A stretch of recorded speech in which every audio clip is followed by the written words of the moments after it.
Hello dear students. आज की इस वीडियो में हम क्लास नाइन्थ का वर्कशीट नंबर 17 करेंगे। इंग्लिश की वर्कशीट है हमारी। स्टार्ट करते हैं। Based on given below extract from sound of music Elvin Evelyn Glennie. तो यहाँ पे एक चैप्टर से आपका ये पूरा का पूरा एक्सट्रैक्ट लिया गया है, बीच से पूरा लिया गया है। तो हो सकता है कि आपको स्टोरी एकदम से समझ में ना आए, आपको पहले पूरा पढ़ना पड़ेगा। तो स्टार्ट करते हैं। But Elvin was not going to give up. अब देखो, मैंने कहा ना, ये बीच में से कोई पार्ट लिया हुआ है, एकदम बीच का स्टोरी। तो एकदम से स्टार्ट है बट, लेकिन Elvin was not going to give up. Elvin हार नहीं मानेगी, not going to give up. She was determined to lead a normal life. वो चाहती है कि वो एक नॉर्मल लाइफ जिए and pursue her interest in music, और अपना जो म्यूजिक का पैशन है उसको लेकर के चले। One day she noticed a girl playing a xylophone and decide that she wanted to play it too। तो एक दिन उसने देखा किसी बच्चे को कि कोई एक वो म्यूजिकल इंस्ट्रूमेंट बजा रही थी, कोई लड़की। तो उसने सोचा मैं भी अब बजाऊंगी। Most of the teacher discourage her, but percussively Ron Forbes spotted her potential and he began by tuning two large drums to different notes. Don't listen through your ears, he would say. Try to sense it some other way। तो उसने बोला कि इस संगीत को सुनने की जरूरत नहीं है, आप इसको फील करो। से says Elvin, suddenly I realise I could feel the higher drum from the waist up and the lower one from the waist down. Forbes repeated the exercise and soon Elvin is discovered that she could sense certain notes। तो फिर जाकर के उसने sense करना start किया, ठीक है, feel करना स्टार्ट किया उस नोट्स को, उस धुन को, in different part of her body. तो उसने वो सुन नहीं पाती थी, तो इसलिए उसने बाकी जो डिफरेंट पार्ट्स थे, बाकी जो उसके सेंस थे, उन दूसरे सेंसेस से उसने गाने को फील करने का, सेंस करने की कोशिश करी। एंड देन इसने लिखा, I had learn to open my mind and body to sound and vibration. तो उस साउंड के वाइब्रेशन को उसने सेंस किया और फिर उसने बजाना सीखा। The rest was share determination and hard work. बाकी सारा उसके हार्डवर्क के ऊपर था। तो देखो, बेसिकली बच्चों, बाकी सारे लोगों ने क्या किया, उसको डिस्करेज किया कि तुम तो सुन नहीं सकते हो, किस तरीके से गाना बजाओगे। तो मगर एक जो थे, एक उसके टीचर जो थे, उसके फ्रेंड जो थे, वो क्या हुआ, तो उन्होंने उनको इनकरेज किया, रियलाइज किया कि भाई ये कर सकती है, और तब जा कर के उसने आगे अपना काम किया। तो देखो, based on given extract what did Elvin not think of about pursuing music. तो इनमें से क्या उसने नहीं सोचा था, I can do anything I want to do, जो वो सारी चीज़ें कर सकती है जो वो चाहती है। I will work hard and prove myself, ठीक है। एंड फोर्थ है, nobody want me here, I should go back home, and I will not stop trying.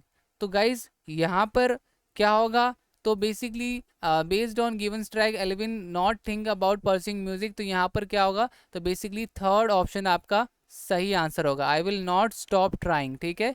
इस एक्सट्रैक्ट में उसने कभी भी ट्राई करना, प्रैक्टिस करना कभी रोका नहीं, ठीक है। तो ऑप्शन यहाँ पर हमारा थर्ड सही आंसर होगा, ठीक है।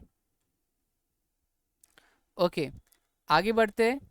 हर teacher Her teacher told her not to listen through ears but sense it some other way. Why do you think he said so? He was trying to befool her in trying without ears.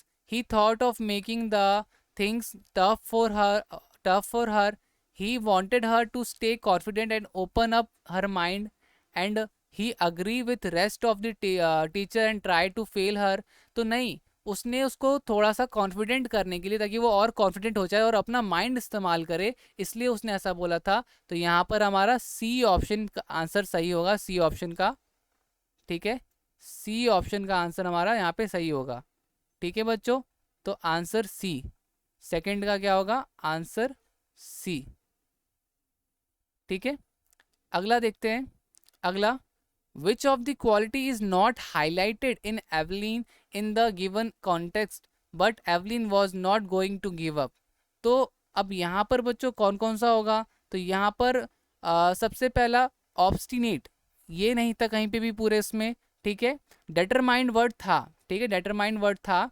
और helpless, ठीक है, helpless word कहीं भी नहीं था। Over confident आपका यहाँ पर ओवर कॉन्फिडेंट जो है वो था। और लेबोरियस और प्रिजर्वेशंस। तो अब यहाँ पे बेसिकली आपका जो ऑप्शन होगा, which of the quality is not highlighted in Elvin in given context, तो यहाँ पे हमारा फर्स्ट, सेकंड एंड थर्ड, ठीक है। तो यहाँ पर हमारा ऑप्शन ए होगा बच्चों, ठीक है। तो ये हमारा बेसिकली ये आंसर होगा, ठीक है बच्चों। तो थर्ड में हमारा ऑप्शन ए सही आंसर होगा। अब देखते हैं अगला, ऑप्शन 4 देखते हैं। तो option question 4, dash sported her potential, choose the option that do not corresponded to the word potential.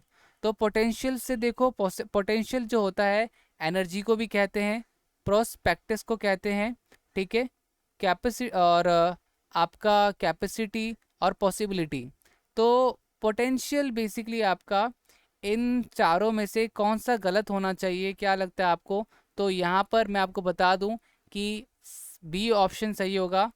Potential मतलब एनर्जी यहाँ पर गलत होगा इस सेंटेंस में, पोटेंशियल हियर, तो एनर्जी यहाँ पर गलत होगा। बाकी प्रोस्पेक्टस, कैपेसिटी, पॉसिबिलिटी, ये तीनों चीज़ें होंगी, ठीक है। तो ऑप्शन बी यहाँ पर सही आंसर होगा बच्चों, ठीक है। आगे देखते हैं, pick the most suitable quote for this extract. तो यहाँ पे आप सही आंसर होगा आपका, all that we are in the is the result of what we have thought, we what we think we are become, ठीक है। तो ये हमारा बेसिकली सबसे अच्छा होगा, तो ए हमारा आंसर होगा यहाँ पर,